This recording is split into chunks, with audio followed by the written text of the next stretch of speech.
Ciao ragazzi, siamo arrivati al terzo e ultimo episodio della trilogia. Vi ricordate?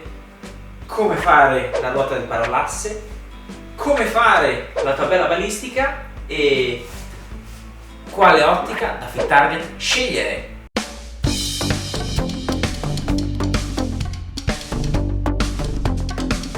Siamo ritornati nel set indoor, è molto spoglio, c'è soltanto la mia carabina e oggi una Yankee Candle.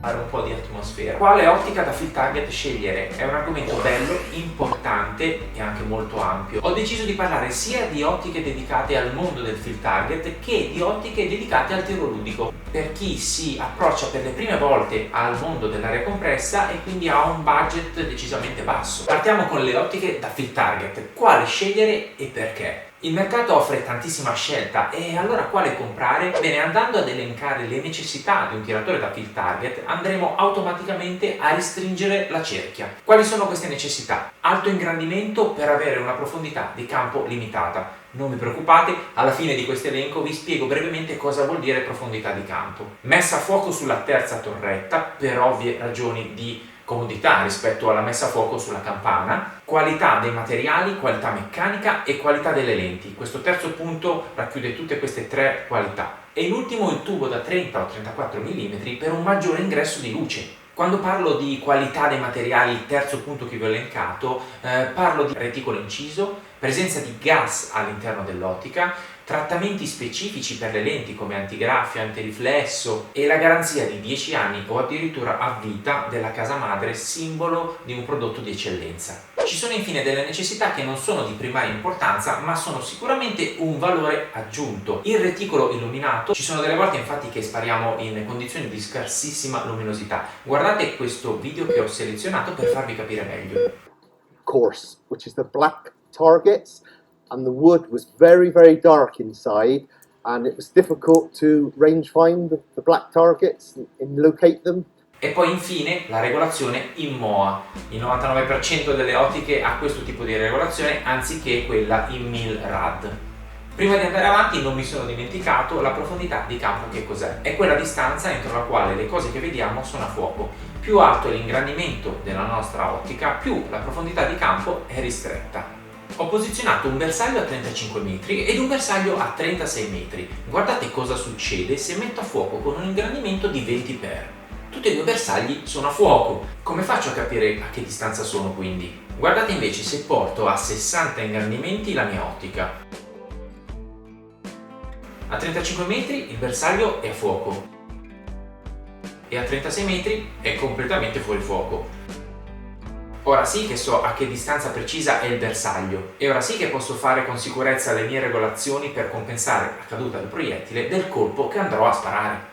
In effetti le caratteristiche di un'ottica da field target sono tutte legate. Per avere minore profondità di campo bisogna avere un'ottica con maggiore ingrandimento. Un'ottica con maggiore ingrandimento di per sé ha il tubo da 30 o addirittura da 34 perché più alti sono gli ingrandimenti più necessità c'è di avere luce in ingresso dell'ottica. Una volta elencate tutte queste necessità, cosa rimane della grandissima offerta sul mercato? Beh, ben poco. Per andare a capire quali sono appunto le ottiche rimaste e utilizzate e che vi consiglio, andiamo a vedere il sito del mondiale in Inghilterra di field target tenutosi nel 2019. In questo sito ci sono oltre 400 tiratori selezionati che hanno partecipato al mondiale. Potete scegliere di vedere chi ha tirato con le Springer o chi ha tirato con le PCP.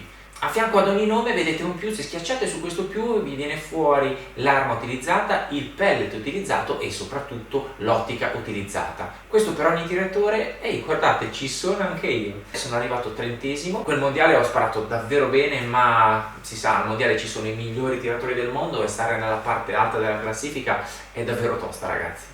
Questa tabella è veramente importante perché sono attrezzature utilizzate da professionisti del field target che anno dopo anno utilizzano ottiche, creano conoscenza e selezione del prodotto. Cosa ho fatto di tutta questa marasma di informazione? Ho fatto un lavoraccio per voi. Guardate qua, mi sono preso ogni singolo tiratore e ho messo in tabella la sua ottica.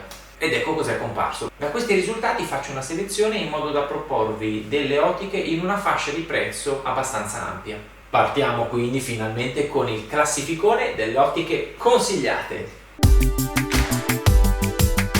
March LR si può trovare 1060, 550, 880. A seconda delle varianti il costo cambia di molto, si passa dai 2.600 ai 4.500 euro, fatti in Giappone. I Pro sono qualità diciamo su tutto, sulle lenti, sulla robustezza, sulla meccanica, affidabilità, qualsiasi cosa. Purtroppo i contro sono il prezzo decisamente molto alto. Smith & Bender 12,5 50x56 Field Target 2, ottica che va dai 2.500 ai 3.500 euro, fatta in Germania. I Pro sono sicuramente una ottima meccanica e qualità delle lenti, i contro sono il prezzo, anche questa è un'ottica molto costosa.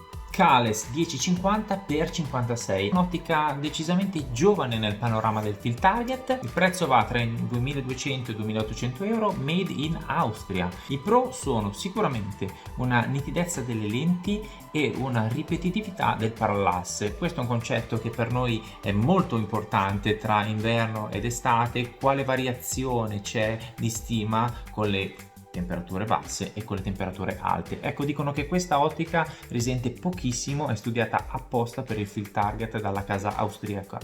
I contro purtroppo sono un design, mettere quella rotellona del parallasse in alto rispetto alle standard che la vedono a sinistra non a tutti quanti piace. Leupold Competition, ottica usatissima fino agli ultimi anni in 40, 35 e 45 per, fascia di prezzo tra i 1.800 e i 2.100 euro, fatta sempre in Stati Uniti. I pro di questa ottica sono sicuramente una limpidezza incredibile delle lenti, si riescono a vedere i peli sulle ali delle mosche e un peso ridotto per il fatto che è un ingrandimento variabile ma quindi è fisso e quindi ci sono meno lenti all'interno e quindi meno peso. I contro di quest'ottica sono un reticolo davvero sottile, infatti è un'ottica che va benissimo per il long range, bench rest. Se ci fosse stato un reticolo o luminoso o con qualche riferimento sarebbe stata un'ottica superlativa. Cytron S3 1050x60, l'ottica più utilizzata nel Field Target negli ultimi anni,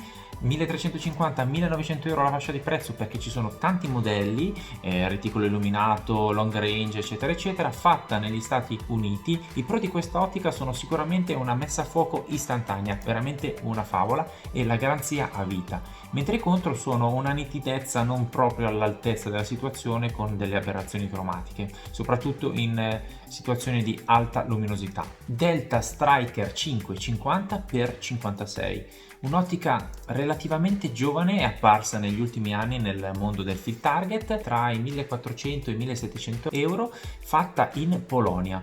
I pro sono sicuramente una qualità delle lenti e anche il prezzo, una buona fascia di prezzo. I contro, giovinezza. Cosa intendo per giovinezza? Essendo così giovane sul mercato non possiamo definire bene quali sono i veri contro, di conseguenza rimaniamo ancora un po' in attesa di feedback veri. Nikko Stirling Sportsman Diamond, conosciuta come Big Nikko, 1050x60, usatissima negli ultimi 15 anni nel Field Target, tra i 1.000 e i 1.100 euro, è tecnologia giapponese. I pro di questa ottica sono sicuramente il prezzo e la qualità indiscussa delle lenti, mentre i contro è la meccanica leggermente più delicata rispetto alla concorrenza. Oak Sidewinder ED 1050x60, il primo modello che si stacca dalla fascia media tra i 1.000 e i 1.100 euro, fatta sempre in UK. I pro sono il prezzo e un'offerta abbastanza completa, il reticolo illuminato, le torrette intercambiabili, paralente, mentre contro sono il parallasse, poco spazio tra le varie distanze avendo una rotazione di soli 180 gradi e una nitidezza delle lenti non al pari con la concorrenza. Falcon X50, la nuova versione che sostituisce la T50, sta andando fortissimo, è nuovissima, 900-1100 euro, è fatta in UK, sorella gemella del Cytron. Infatti i pro sono sicuramente il costo e poi una messa a fuoco davvero istantanea, contro invece, come per il Delta Striker, la giovinezza. Finisce qua la classifica delle ottiche più usate del Field Target, riprendiamo la prossima volta con il seguito di questa puntata, quindi le ottiche entry level, altrimenti diventerebbe troppo lunga questa puntata e rischiereste di addormentarvi. Vi ringrazio di avermi seguito, vi ricordo che tutto quello che ho detto sono considerazioni personali anche quando mi riferisco ai pro e contro di queste ottiche che sono di fascia medio-alta, quindi i contro di queste ottiche sono nettamente superiori a livello tecnico dei pro delle ottiche di fascia medio-bassa. Grazie ancora ragazzi, ci vediamo molto presto. Ciao ciao!